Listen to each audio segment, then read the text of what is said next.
My husband rejected me in bed, don't touch me, I have self-respect. The next day I rejected his demands, don't ask me, I have self-respect. He lost his mind. The lamp on my nightstand cast a warm glow across our bedroom. I'd spent 40 minutes getting ready, the kind of effort I hadn't made in months. A new nightgown, my hair falling in loose waves, skin still fragrant from the shower. I slid into bed beside Marcus, my heart doing that nervous flutter it used to do when we were dating. His back faced me, shoulders tense beneath his t-shirt. I placed my hand on his arm, gentle at first, then let it travel down to his waist. He jerked away like I'd burned him. Don't touch me. His voice cut through the quiet. I have self-respect. The words hung in the air between us. I froze, my hand suspended in the space where his body had been seconds before. My mind struggled to process what he'd said, each word landing like a physical blow. What? Marcus turned his head slightly, not enough to look at me, just enough that I could see the profile of his face. You heard me, Lauren. I'm not interested.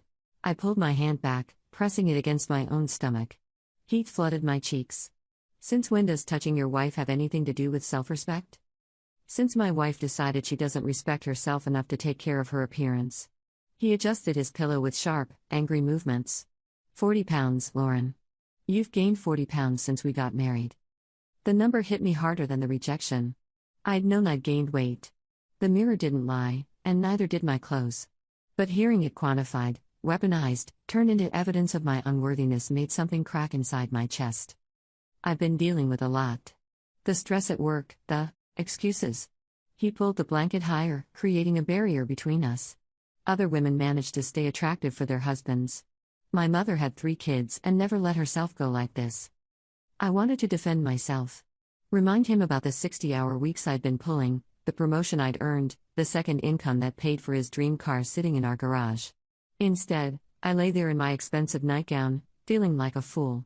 We haven't been intimate in 2 months, Marcus. And whose fault is that? He finally turned over, and the contempt in his eyes made me wish he hadn't. Look at yourself. Really look. Would you want you? I got out of bed without another word. My legs felt unsteady, my throat tight with unshed tears. I grabbed my robe from the hook on the door and walked to the guest room. Behind me, I heard him settle back into bed, his breathing evening out almost immediately. Sleep didn't come for me that night. I sat on the guest bed, replaying the scene over and over. The rejection stung, but the cruelty behind it felt like poison spreading through everything I thought I knew about my marriage. 3 years we'd been together. 3 years of what I believed was love, partnership, mutual respect. Morning light crept through the blinds around 6.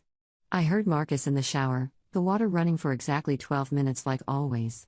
I stayed where I was, not ready to face him. His footsteps approached the guest room. The door opened without a knock. Lauren. His tone was different now, lighter. You coming to make breakfast? I have that meeting with a regional manager at 9. I looked at him standing there in his suit, freshly shaved, acting as though last night had been a minor disagreement about dinner plans rather than a complete demolition of my dignity. No. He frowned, checking his watch. What do you mean, no? You always make breakfast on Tuesdays. It's the one day I need to be sharp, and I need actual food, not drive-through garbage. Make it yourself. His frown deepened into something darker. Lauren, I don't have time for whatever mood you're in. Last night was honest. If you can't handle honesty, that's your problem. I stood up, my robe clutched tight around me. You want honesty? Here's some. Don't ask me to do things for you. I have self-respect. The color drained from his face, then rushed back in an angry flash. That's completely different. Is it? Yes. He stepped into the room, his presence suddenly aggressive in the small space. Marriage is about support. About being a team. Cooking breakfast is basic partnership. So is basic human decency. So is not humiliating your spouse when they try to be intimate with you. Marcus ran his hand through his still damp hair. I wasn't humiliating you. I was being real. You've let yourself go, and it affects our relationship. That's just facts. Then here's a fact. You can make your own breakfast, do your own laundry, and figure out your own dinner plans from now on. I moved toward the door, forcing him to step aside. I'm done being your support system while you tear me down. You're being dramatic. I'm being honest. I thought you appreciated honesty. I left him standing there and went to the main bathroom. Locked the door. Let the shower run hot enough to turn my skin pink. When I emerged, he'd already left for work, leaving his breakfast dishes in the sink and a note on the counter: "This is childish. We'll talk tonight like adults." I threw the note in the trash. Work provided a welcome distraction. I managed a team of 12 at a marketing firm, and we were in the middle of a campaign launch that demanded every ounce of my focus. My phone buzzed throughout the day with texts from Marcus, each one more irritated than the last. "Are you seriously not answering me? This silent treatment is beneath you. I'm trying to move past this. You need to do the same." I didn't respond to any of them. Around 3, my assistant Sarah knocked on my office door. "Hey, your husband called the main line. He said your phone must be broken and asked me to give you a message." "What message?" "That he'll be home at 7 and expects dinner." Sarah's expression told me she'd heard enough of his tone to form her own opinion. "Want me to tell him to shove it if he calls back?" I managed a small smile. "No, but thank you." She lingered in the doorway. "Lauren, I know it's not my business, but are you okay? You seem off today." "Just working through some things at home. If you need to talk." She trailed off, then added, "My ex-husband used to pull that kind of thing too. Calling my work, leaving messages with my colleagues like I was his secretary. It got worse before it got better." After she left, I sat with her words. It got worse before it got better. Was this the beginning of worse? Or had worse been hiding in plain sight all along, and I'd simply been too busy, too committed, too optimistic to see it? I left work at 6 and stopped at the grocery store. Picked up ingredients for my favorite meal, the pasta dish my grandmother taught me to make. Marcus hated it. Too many vegetables, he always said. Not enough protein. At home, I cooked for one. Set a single place at the table. Poured a single glass of wine. I was halfway through dinner when his car pulled into the driveway. He came through the door with his jacket slung over his shoulder, briefcase in hand, the picture of a man expecting to be catered to. His eyes went to the kitchen, registered the single plate, the stove already clean. "You're joking."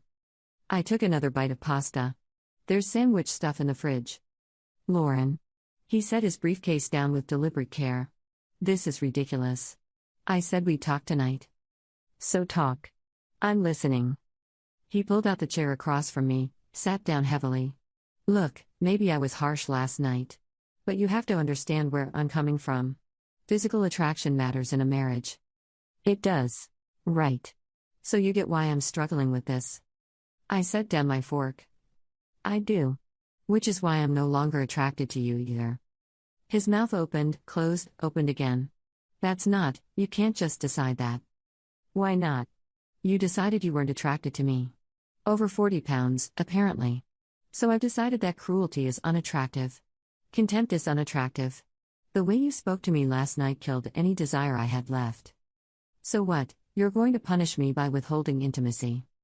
"I'm not punishing anyone. I'm simply matching your energy. You said you have self-respect, so you won't touch me. Well, I have self-respect, so I won't cook for you, clean for you, or do any of the 100 other things I do to make your life easier while you criticize mine." Marcus stood abruptly, his chair scraping against the floor. "This is manipulation. It's boundaries. No, this is you trying to control the situation because I hurt your feelings. Grow up, Lauren." I picked up my plate, rinsed it in the sink. Behind me, I could feel his anger radiating in waves. Part of me wanted to cave, to apologize, to smooth things over and return to the uneasy peace we'd maintained. But a bigger part, the part that had lain awake all night feeling worthless and discarded, refused to back down. "I'm going to the gym," he announced. "Okay. And when I get back, I expect you to have come to your senses." I didn't respond. He grabbed his gym bag from the closet and slammed the door hard enough to rattle the pictures on the wall. Alone again, I cleaned up my dinner and went to the home office we shared. Opened my laptop and started making plans. I'd spent 3 years building a life with Marcus, merging finances, combining households, intertwining our futures. Now I needed to understand exactly how intertwined we were. Our mortgage was in both names. The cars were titled jointly. We had a shared checking account where both our paychecks were deposited, though I'd always kept my savings account separate from college. Smart, I thought now. The one piece of independence I'd maintained. I pulled up the shared account. My last paycheck, $4,800 after taxes. His last paycheck, $2,900. I scrolled through the expenses. Gym membership for him, $120 a month. Car payment for his Charger, $580. Student loans for his business degree that never quite launched to business, $350. My own expenses were minimal: gas, groceries, household supplies. I'd been subsidizing his lifestyle without realizing it. Or maybe I'd been realizing it and calling it partnership, calling it love, calling it anything but what it actually was. Marcus came home 2 hours later, showered again, and went straight to bed without speaking to me. I stayed in the office, researching divorce attorneys in our area, reading through testimonials and reviews. I wasn't there yet, I told myself. This was just information gathering. Preparation. The next morning, I woke before my alarm. Marcus was already up, making himself a protein shake in the kitchen. He'd left every dish he'd used on the counter, along with a puddle of almond milk and a dusting of protein powder. I walked past it all, poured my coffee, and headed back to the bedroom to get ready for work. "You're really not going to clean that up?" he called after me. I didn't make the mess. We're married. We share responsibilities. I paused in the doorway. You're absolutely right. So when you start sharing the responsibility of treating me with basic respect, I'll start sharing the responsibility of cleaning up after you. His jaw tightened. How long is this going to go on? As long as it needs to. Thursday passed much like Wednesday. Marcus made increasingly angry attempts to force a confrontation, and I deflected each one with calm detachment. I discovered something powerful in my silence, in my refusal to engage with his attempts to make me the villain in this scenario. Friday morning, he tried a different approach. I was at the bathroom mirror, getting ready for work, when he appeared behind me. His reflection caught mine, and for a moment, he looked almost vulnerable. "Lauren, come on. Can we just reset? Start over?" "Start over from where? Before you told me I'm too disgusting to touch?" "I didn't say disgusting." "You implied it." Heavily. He sighed, running both hands over his face. "I'm sorry, okay? I'm sorry I hurt your feelings. Can we please go back to normal?" I turned to face him directly. "What's normal, Marcus? Me doing everything while you criticize how I look? Me working longer hours and contributing more money while you complain that dinner isn't ready when you get home? That normal? That's not fair." "Then explain to me what is fair. Because from where I'm standing, you want a mate who also pays your bills and looks like a model. And I'm none of those things, apparently. You're twisting everything I say. I'm just repeating your words back to you. If they sound twisted, maybe that's because they were twisted to begin with." I left him standing in the bathroom and drove to work, my hands shaking on the steering wheel. This new version of myself felt foreign. I'd never been confrontational. My whole life, I'd been the peacemaker, the one who smoothed over rough edges and found compromise. But compromise required two people willing to meet in the middle, and Marcus had made it clear the middle wasn't a place he intended to visit. Sarah caught me in the break room around 10. "Your husband called again. I told him you were in a meeting." "Thank you." He sounded really angry. She poured herself coffee, studying me. "Lauren, I know I said this before, but my offer stands. If you need to talk, or if you need help, I'm here." Something about her directness cracked my careful composure. "Can I ask you something? How did you know it was time to leave?" She didn't pretend to misunderstand. When I realized I was doing all the emotional labor of keeping the marriage alive while he was just showing up to collect the benefits. When I understood that me being unhappy was less important to him than him being comfortable. "How long did it take you to figure that out?" 5 years? Don't be like me, Lauren. Don't wait for 5 years. I spent my lunch break on a call with one of the attorneys I'd researched. Eleanor Martinez had 30 years of experience in family law and a reputation for being tough but fair. Her paralegal scheduled a consultation for the following Tuesday. "Just so you know," the paralegal said, "we recommend coming to the first meeting with all your financial documents. Bank statements, tax returns, titles, deeds, anything that shows shared or separate assets. It helps Ms. Martinez give you a clearer picture of your options." Options. The word felt both terrifying and liberating. That evening, Marcus tried yet again to force me into submission through sheer persistence. He'd ordered pizza, his favorite kind with pepperoni and jalapenos, and left it on the kitchen counter. "I got dinner," he announced. "So we can sit down and talk about this situation like rational adults." "I'm not hungry." "Lauren." His voice carried a warning note. "This has gone on long enough. You've made your point." "What point is that?" Bet you're upset. Bet you want an apology. Fine. I apologize. I should have been more tactful about the weight thing. The weight thing. I repeated his phrase slowly. Is that what we're calling it?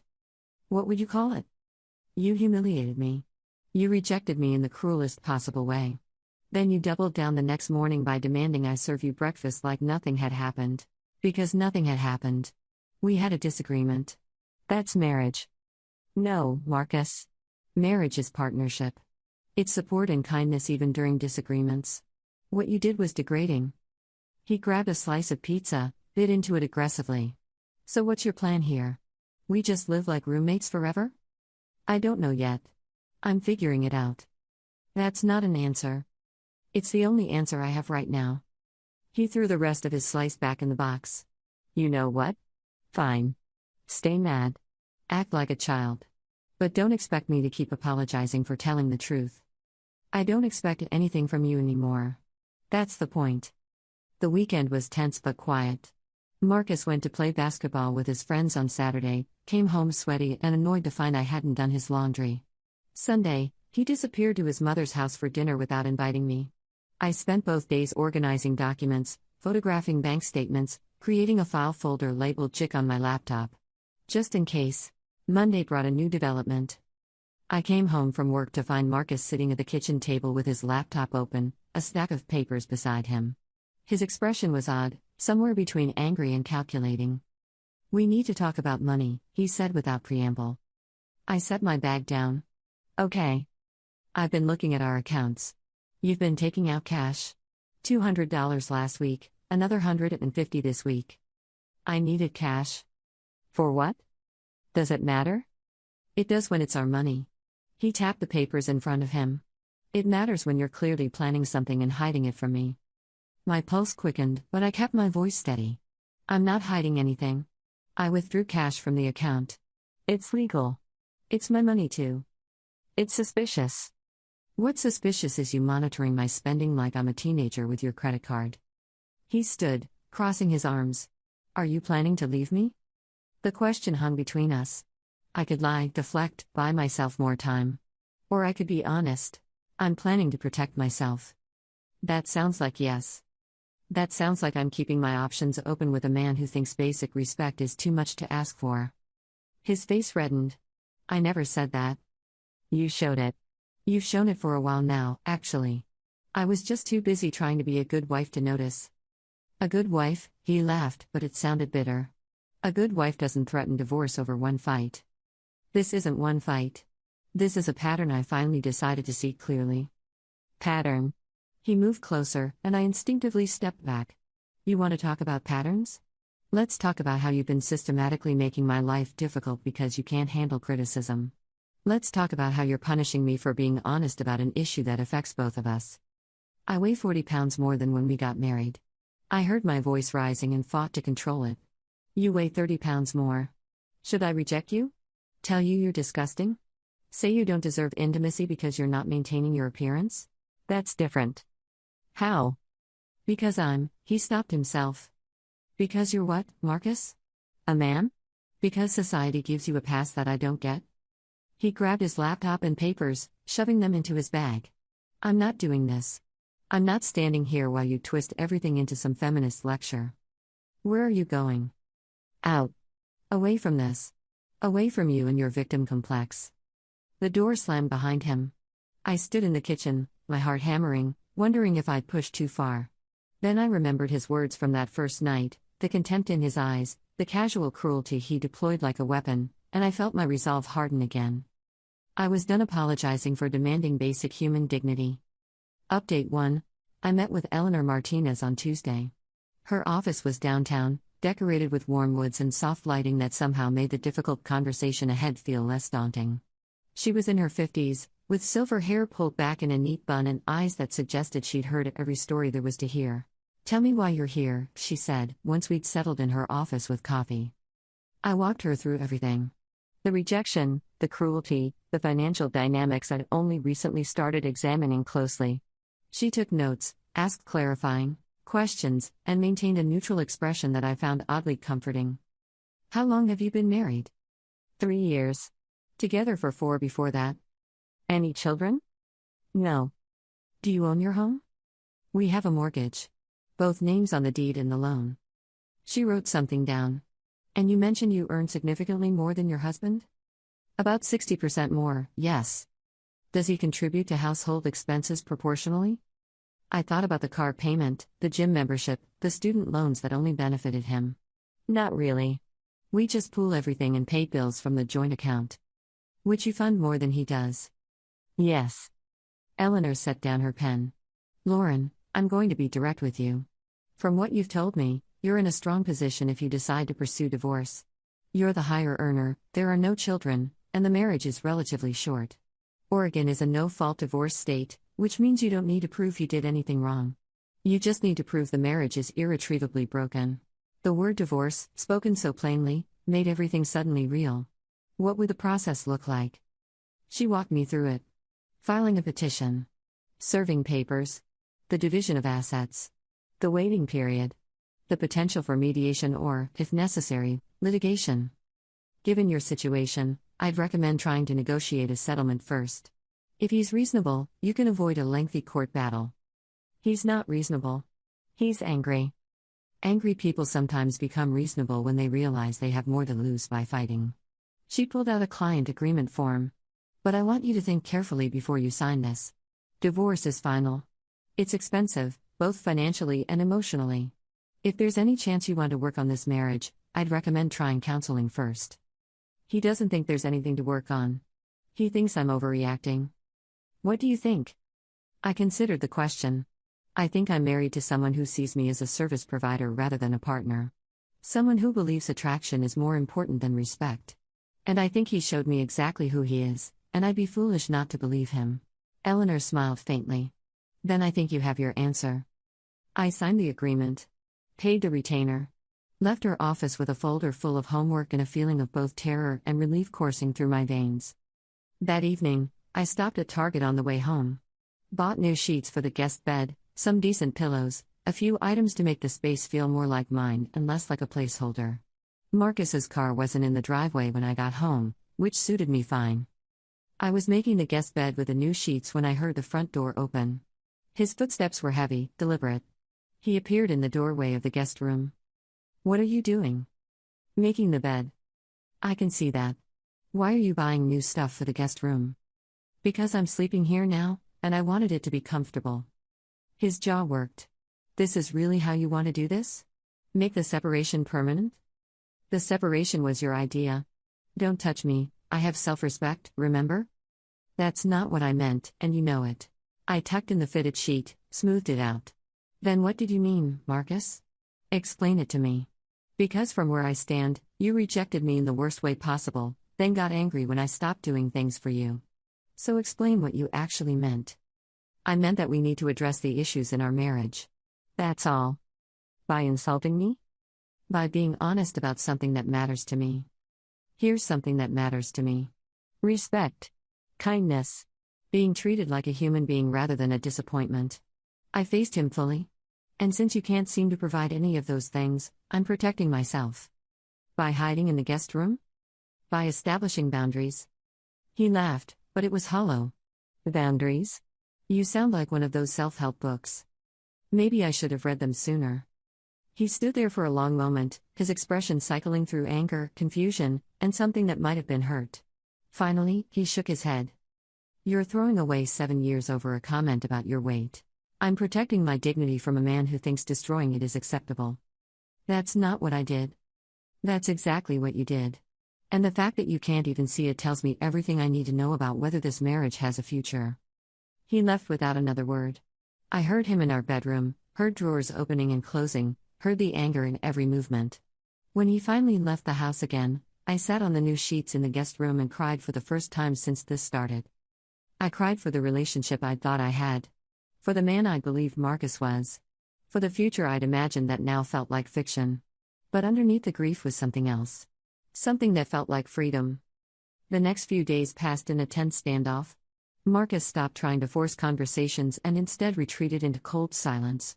He cooked for himself, cleaned up after himself, existed in the house like we were strangers sharing space rather than married people sharing a life.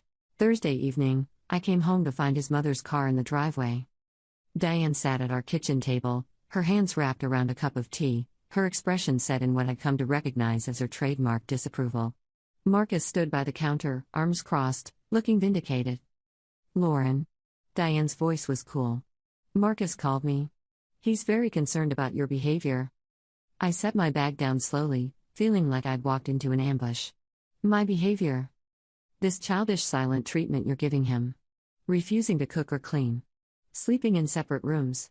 It's not how a wife should act." "Did he tell you why I'm doing those things?" "He said you gained some weight and can't handle him mentioning it." The casualness of her dismissal was almost impressive. I looked at Marcus, who had the decency to look slightly uncomfortable but said nothing to correct his mother's version of events. "That's an interesting summary." I pulled out a chair but didn't sit. "Did he tell you what he actually said?" "How he said it? I don't need the details. I know my son. He's direct, but he's not cruel. He told me not to touch him because he has self-respect. He said I've let myself go. He asked if I would want me." Diane waved a hand dismissively. "Men need physical attraction to maintain a marriage. That's just reality. You can't expect him to." "I'm going to stop you right there." My voice came out sharper than I intended. "I don't need a lecture from you about what men need or what wives should do. Your son rejected me in the most humiliating way possible, then got angry when I stopped catering to him. That's the reality. You're being oversensitive. And you're interfering in our marriage." Diane stood, her tea forgotten. "I'm trying to help. Trying to save this marriage before you destroy it with your pride." "My pride?" I laughed, the sound harsh even to my own ears. "I'm destroying the marriage because I have pride. Not your son. He's just being direct." "Lauren," Marcus started, but I cut him off. "No. You brought your mother here to what? Gang up on me? Make me feel bad enough that I'll go back to pretending everything is fine? Cook your meals and do your laundry and accept being treated like I'm not good enough? You're twisting this," Diane said. "Making yourself the victim when really you're just upset about some hard truths." "Gab." Both of them stared at me. "This is my house too. I pay the majority of the mortgage. I will not be attacked in my own home. So get out, Diane." "Marcus, are you going to let her speak to me this way?" Marcus looked between us, clearly calculating. "Mom, maybe we should. Maybe you should both leave," I said. "Go have dinner together. Talk about what an awful wife I am. I don't care anymore. But do it somewhere else." Diane grabbed her purse, her lips pressed into a thin line. "You'll regret this. Mark my words. The only thing I regret is not standing up for myself sooner." They left together, Marcus shooting me a look I couldn't quite read as he followed his mother out. I locked the door behind them and leaned against it, my hands shaking with adrenaline. My phone buzzed. "Sarah." "Hey, you okay? You seemed off before you left today." I typed back, "I just kicked my husband and his mother out of the house." 3 dots appeared immediately, then, "Good. Want company?" 20 minutes later, Sarah arrived with Thai food and a bottle of wine. We sat on my living room floor, eating straight from the containers, and I told her everything. "He called his mommy?" Sarah shook her head. "That's some next-level manipulation. I don't even know what he expected to happen. That I'd fold because Diane told me to be a better wife? Men like that don't expect resistance. They expect you to just accept their version of reality." She pointed her fork at me. "The fact that you're not accepting it is probably blowing his mind. Is it wrong that part of me is enjoying that?" "Not even a little bit." Sarah grinned. "So what's next? Are you really filing for divorce?" I nodded. "I met with an attorney on Tuesday. She's drawing up the papers now." "How do you feel about it?" "Terrified. Relieved. Guilty. Angry. Sometimes all at once." "That sounds about right." She refilled both our wine glasses.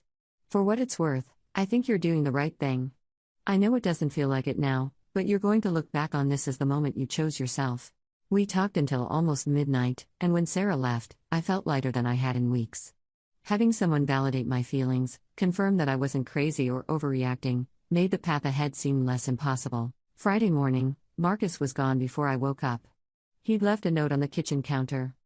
"We need to talk. I'll be home at 6. Please be there." The please was underlined twice. I folded the note and threw it away. At work, Eleanor's paralegal called. Ms. Martinez wanted me to let you know the petition is ready. When would you like to come in and sign it?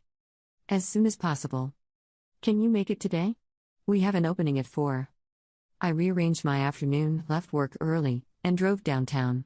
Eleanor reviewed the petition with me, explaining each section, making sure I understood what I was signing. Once you sign this and we file it, he'll be served with papers. Probably within the next few days. You need to be prepared for his reaction. Will he know I filed before he gets served? Not unless you tell him. I signed the papers. The scratch of pen on paper felt monumental, like I was signing away not just a marriage but an entire version of my life. What happens now? We file this with the court tomorrow. A process server will deliver the papers to Marcus, probably by Monday or Tuesday. Then he has 30 days to respond. Eleanor folded her hands on her desk. Lauren, the next few weeks are going to be difficult. He's going to be angry. Possibly very angry. Do you feel safe in the house with him? The question caught me off guard. I think so. He's never been physical. Verbal abuse can escalate. If at any point you feel unsafe, you call me or you call the police. Don't hesitate. I drove home with those words echoing in my head. Did I feel safe? I'd never thought to question it before, but now the question itself felt telling. Marcus was already home when I arrived, earlier than the 6 o'clock his note had specified.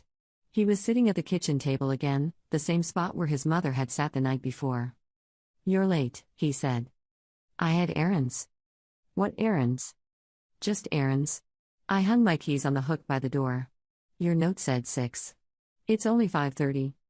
He stood, and I noticed he'd changed out of his work clothes into jeans and a t-shirt. Something about the casualness of it felt intentional, like he was trying to project normalcy. I want to try something, he said. A reset. We've both said things we regret. Done things we regret. So let's just wipe the slate clean and start over. Start over. Yeah. Go back to how things were before this fight got out of hand. I leaned against the counter. And what does that look like? We go back to normal. You stop sleeping in the guest room. We split chores like we used to. We work on the weight thing together. He said it like he was being generous, offering a compromise. The weight thing. I could stand to lose a few pounds too. We'll do it together. Couples who work out together stay together, right? The absolute lack of self-awareness was stunning. He genuinely believed that the problem was the weight, not the cruelty. That we could just return to a status quo I now recognized as broken. No, I said simply. His expression hardened. Lauren, I'm trying here. Meeting you halfway. Halfway would be you acknowledging what you actually did wrong. Halfway would be you understanding that you humiliated me and then spent 2 weeks being angry that I had boundaries. This isn't halfway, Marcus. This is you wanting things to go back to the way they were so you're comfortable again.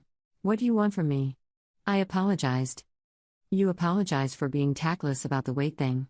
You never apologized for the actual harm you caused. For rejecting me so cruelly.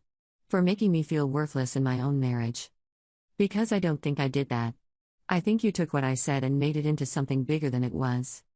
There it was. The fundamental disconnect that no amount of conversation could bridge.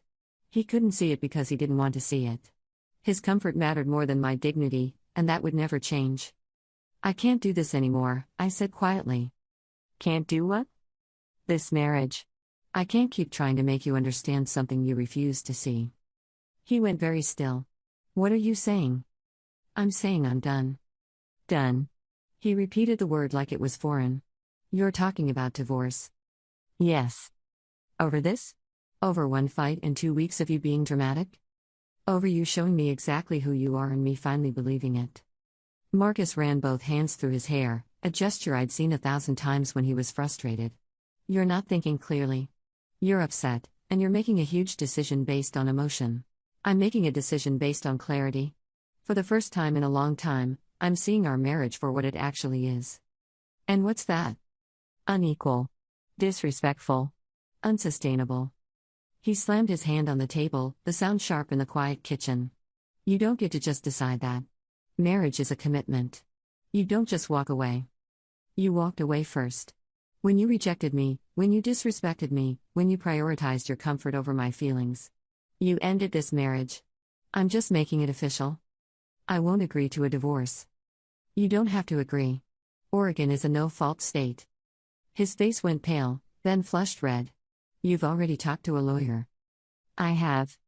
When? Tuesday. While you were lying to me. Pretending we still had a chance. I never lied. I said I was protecting myself. I said I was keeping my options open. This is insane. He paced the kitchen, his movements jerky with barely contained rage. We can fix this. We can go to counseling. We can work it out. I don't want to fix it. I don't want to work it out. I want a divorce. You'll regret this. When you're alone, when you realize what you threw away, you'll regret this. Maybe. But I'll regret staying even more. He grabbed his keys from the counter. I'm leaving. When I come back, you better have thought about this. Really thought about it. Because if you go through with this, there's no going back. I know. He stared at me for a long moment, then left, the door closing behind him with controlled force. I stood in the kitchen, my legs suddenly weak, and slid down to sit on the floor. This was it. The point of no return. The moment I'd chosen myself over a marriage that had been slowly suffocating me. And despite the fear, despite the uncertainty, I felt something I hadn't felt in months. I felt free. Update 2. Marcus was served with divorce papers on Monday morning at his office. I know this because he called me 17 times between 10 a.m. and noon. I didn't answer. He left voicemails that progressed from confused to angry to almost pleading. Lauren, what is this? Call me. I can't believe you served me at work. Do you know how humiliating that was?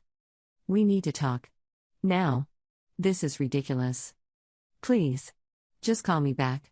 We can figure this out. I listened to each one once, then deleted them. Eleanor had warned me this would happen, advised me to document everything but not engage directly.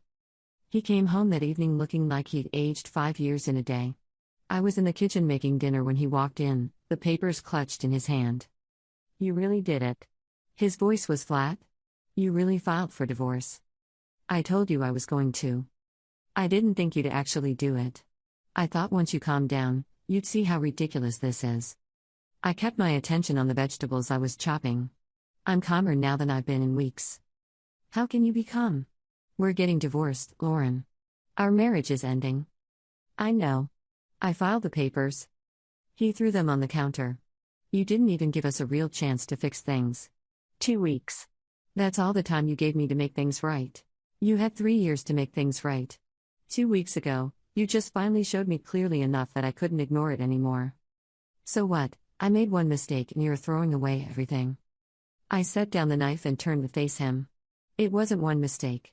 It was the culmination of 3 years of me making myself smaller so you could feel bigger. Earning more but apologizing for it. Working longer hours but still being expected to handle everything at home. And then, when I tried to be intimate with you, you rejected me with such contempt that something broke inside me. And it can't be fixed. Everything can be fixed if both people try. But that's the thing, Marcus. It would require both people trying. And you're not interested in trying. You're interested in me going back to how things were. Those aren't the same thing. He pulled out a chair, sat down heavily. When he looked up at me, his eyes were red. I love you. The words hit me with surprising force. Do you? Or do you love the convenience of me? The paycheck? The clean house? The meals? That's not fair. Then tell me what you love about me. Specifically. Not what I do for you or provide for you. What about me, as a person, do you actually love? He opened his mouth, closed it. Tried again. You're smart. Driven. You're good at your job. Those are qualities that benefit you. What do you love about me when I'm not being useful? The silence stretched between us. In it, I heard my answer. I do love you, he said finally, but it sounded hollow even to him. I don't know how to do this. How to be what you want. I don't want you to be anything except honest and kind. That's all I've ever wanted. I try to be honest. That's what started this whole mess. You were cruel, Marcus. There's a difference. He dropped his head into his hands. What happens now? You hire a lawyer. We divide our assets. We move on. Just like that? Just like that. He stayed there for a long time, not moving, not speaking. I went back to making dinner, and he eventually got up and left the room. I heard him on the phone in the bedroom, probably calling his mother, probably casting himself as the victim in this story. Over the next 2 weeks, the house became a hostile territory. Marcus hired an attorney, a man named Richard Clark, who had a reputation for being aggressive in divorce proceedings. Eleanor seemed unsurprised. "He's going to try to drag this out," she warned me. "Make it expensive, make it difficult. It's a common tactic when one spouse feels wronged." "I'm the one who should feel wronged." "I know. But he doesn't see it that way, and neither does his attorney. They're going to paint you as vindictive, impulsive, throwing away a marriage over nothing." "How do we counter that?" "With facts. With documentation. With the truth." The truth came in the form of bank statements showing the financial imbalance, text messages showing his demands and my reasonable responses, and a timeline I'd created of our relationship that painted a clear picture of gradual decline. Marcus moved out in early November. He took his clothes, his laptop, his gym equipment, and moved in with his mother temporarily. The house felt cavernous without him, but it also felt peaceful in a way it hadn't in years. Sarah came over the first night he was gone, bringing wine and Chinese food. "How does it feel?" "Quiet." I looked around the living room, at the space that was now solely mine. "Really, really quiet." "Good quiet or bad quiet?" "Good, I think. It's hard to tell." She squeezed my hand. "It'll get easier. The quiet will start to feel like peace instead of absence." The divorce proceedings crawled forward. Richard Clark filed a response that claimed irreconcilable differences and asked for spousal support. Eleanor laughed when she read it. "He wants you to pay him alimony? After 3 years of marriage and him earning substantially less? Will he get it?" "Unlikely. Oregon's spousal support laws don't really favor short-term marriages where both parties are employed. He can ask, but the judge will probably deny it." We went back and forth through our attorneys, negotiating the split of assets. Marcus wanted the house. I refused.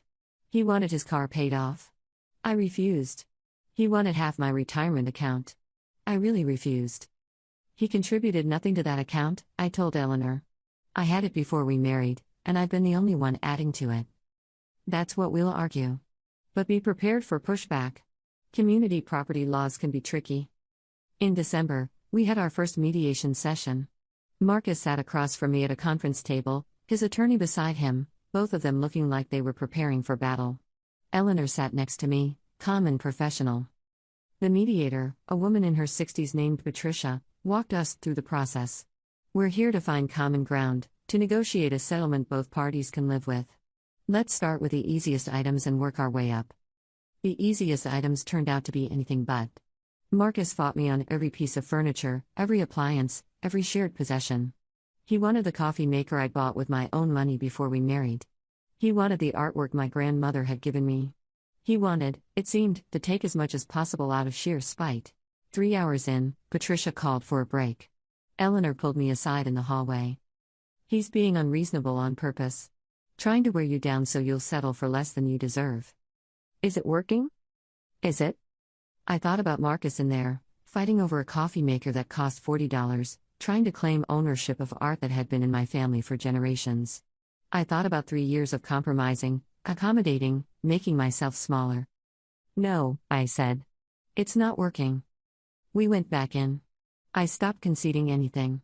Every item he claimed, I pushed back. Every request he made, I refused. By the end of the day, we'd settled exactly nothing except that we'd need another session. Marcus cornered me in the parking lot as I was leaving. "Why are you being like this?" "Like what?" "Difficult. Fighting over every little thing." I learned from the best. I unlocked my car. "You spent 2 weeks being angry that I stopped cooking your breakfast. Don't act surprised that I'm not just handing you whenever you want now. This is different.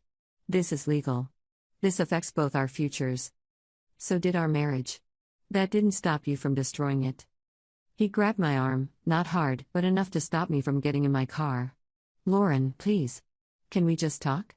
Without the lawyers, without the anger. Just us." I looked at his hand on my arm, then at his face. He looked tired, worn down in a way I'd never seen. Part of me wanted to soften, to give in to the habitual impulse to make things easier for him. But a bigger part remembered lying in that guest room, crying over a man who'd made me feel worthless. Remembered his mother sitting at my kitchen table, telling me I was destroying my marriage with my pride. Remembered 3 years of sublimating my needs to keep the peace. "Let go of me." He did, immediately. "I'm sorry." I don't understand how we got here. I know you don't. That's the problem. You never understood, and you never tried to. I got in my car and drove away, watching him shrink in my rearview mirror. Christmas came and went in a blur. I spent it with Sarah and her family, grateful for the distraction and the warmth. Marcus texted me on Christmas Eve, "Remember our first Christmas? We were so happy." I didn't respond. The second mediation session in January was more productive, mainly because I think Marcus was finally starting to understand I wasn't going to cave. We agreed to sell the house and split the proceeds. We divided the furniture and household items with relative fairness. We each kept our own cars, our own retirement accounts, our own debts. By February, we had a settlement agreement drafted. Eleanor reviewed it with me one final time. "This is fair. More than fair, actually. You're walking away from this in good financial shape, and you're not tied to him in any way after the house sells.